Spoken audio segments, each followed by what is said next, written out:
Hello friends, Shashi Agarwal channel के अंदर मैं doctor Shashi Agarwal welcome you all. आज का जो हमारा सब्जेक्ट है that is the partnership account, और जो टॉपिक है that is the admission of a partner one, जिसको हम 2-3 पार्ट्स के अंदर कवर करेंगे।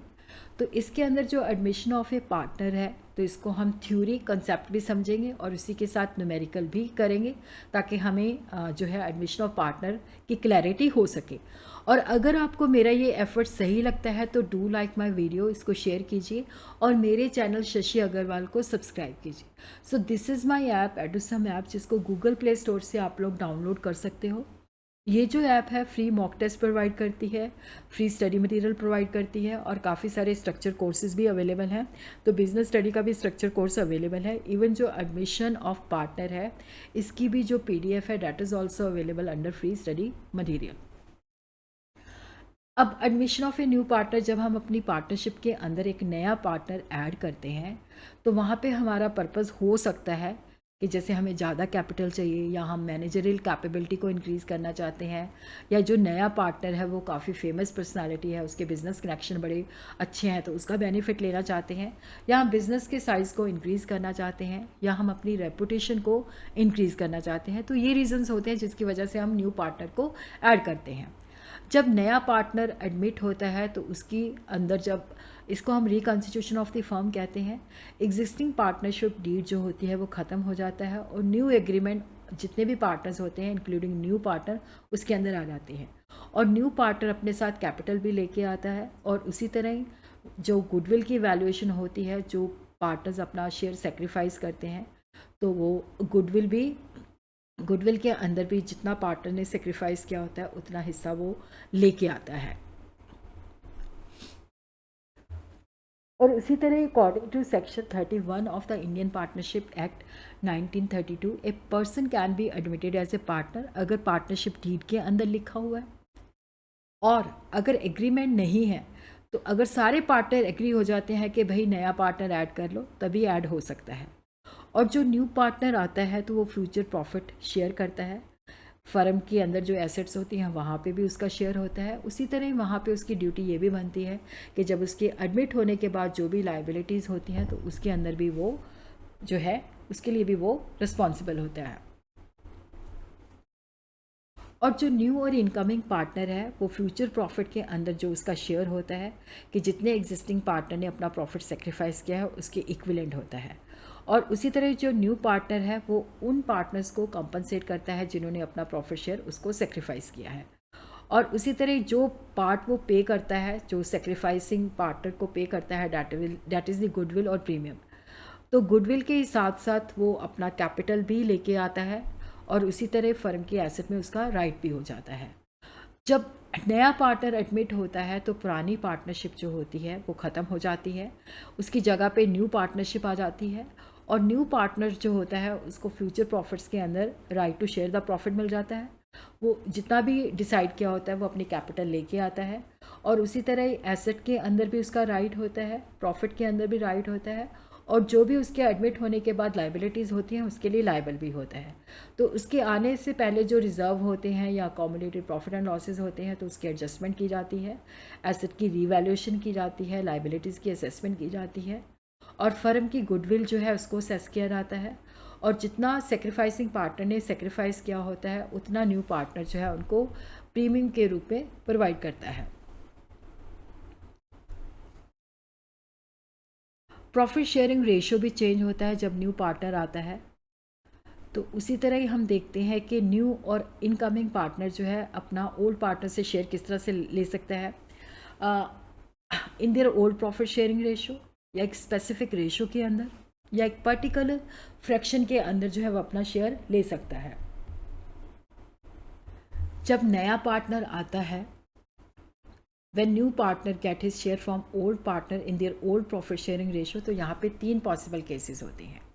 फर्स्ट सिचुएशन है कि जैसे न्यू पार्टनर का प्रॉफिट शेयर दिया होता है बट ओल्ड पार्टनर ने कितना सेक्रीफाइस किया है उसको नहीं बताया गया होता है, या profit share of partner is given, new profit sharing ratio of old partner is not given, या न्यू पार्टनर जो है इक्वली ओल्ड पार्टनर से अपना शेयर लेता है। जैसे हम कहें कि उसका टोटल शेयर 1/10 था, इक्वली उसने ए से लिया, इक्वली उसने बी से लिया। तो इसको हम एग्जाम्पल के साथ, न्यूमेरिकल के साथ अंडरस्टैंड करते हैं. Profit share of a new partner is given but share sacrifice by old partner is not given. Ram and Shyam share the profit in 3:2. तो ये पुराना रेशो है.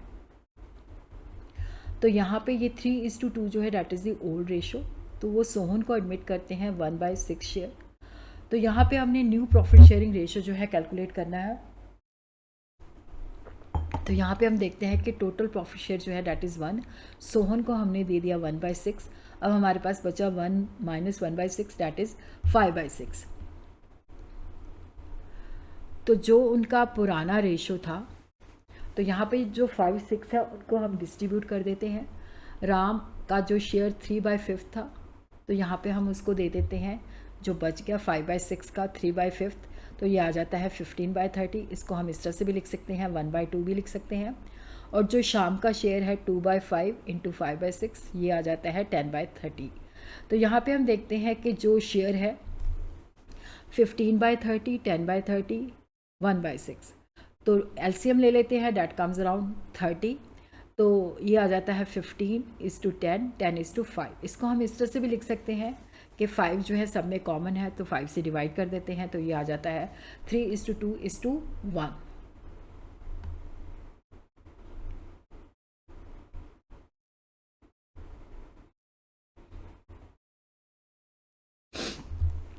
अब हम देखते हैं कि profit share of partners given.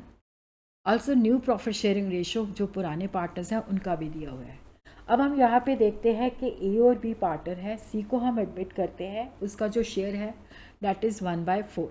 और फ्यूचर के अंदर ए और बी जो है वो 2:1 के रेशो के अंदर शेयर करेंगे. तो टोटल शेयर है 1. सी को हमने दे दिया 1/4. तो रिमेनिंग शेयर बच गया 3/4. तो यहाँ पे हम देखते हैं कि जो ए का न्यू प्रॉफिट शेयर है that is 2/3 into 3/4, that comes around 6/12. B का जो न्यू प्रॉफिट शेयर है 1/3 into 3/4 which is comes around 3/12. और उसी तरह जो न्यू रेशो है वो हो जाता है 6/12, 3/12 इज़ टू 1/4. तो यहाँ पे हम एलसीएम लेते हैं, तो ये आ जाता है 6:3:3. तो 3 सब में कॉमन है, तो ये आ जाता है 2:1. 3 को हम सबसे डिवाइड कर देते हैं, 2:1:1.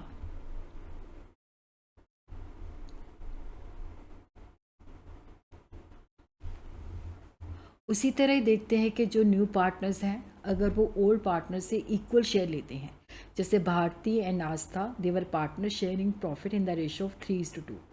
तो वो रमेश को एडमिट करते हैं, उसको 1/5 शेयर देते हैं. और ये जो 1/5 शेयर है वो इक्वली जो है भारती और आस्था से लेता है. तो यहाँ पे हमने न्यू प्रॉफिट शेयरिंग रेशो जो है भारती, आस्था एंड रमेश के बीच में कैलकुलेट करना है.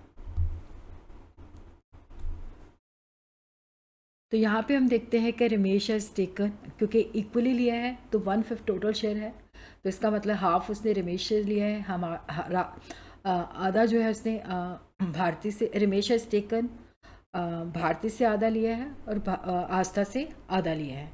तो इट मीन्स कि जो भारती का शेयर था वो हो जाएगा 1/5 इंटू 1/2. वो उसने 1/10 जो है रमेश को दिया है. और उसी तरह ही आस्था ने भी उसको 1/5 इंटू 1/2, 1/10 उसको दिया है. तो भारती का जो न्यू प्रॉफिट शेयरिंग रेशो है, क्योंकि देखो यहाँ पे जो है 3/5 उसका पुराना रेशो है, उसके अंदर से वो 1/10 जो है रमेश को दे देती है. तो ये आ जाता है, क्योंकि 10 यहाँ पे हमने एलसीएम ले लिया, तो ये आ जाता है 6 - 1 विच कम्स अराउंड 5/10. और आस्था का जो न्यू प्रॉफिट शेयरिंग रेशो है 2/5 - 1/10. तो यहाँ पे भी हम एलसीएम ले लेते हैं 10, तो ये आ जाता है 4 - 1 3/10. तो अब हम देखते हैं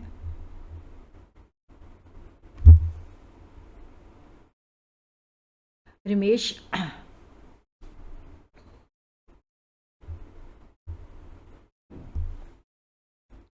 तो जो न्यू प्रॉफिट शेयरिंग रेशियो है भारती, आस्था एंड रमेश के अंदर 5/10, 3/10 इज़ टू 1/5.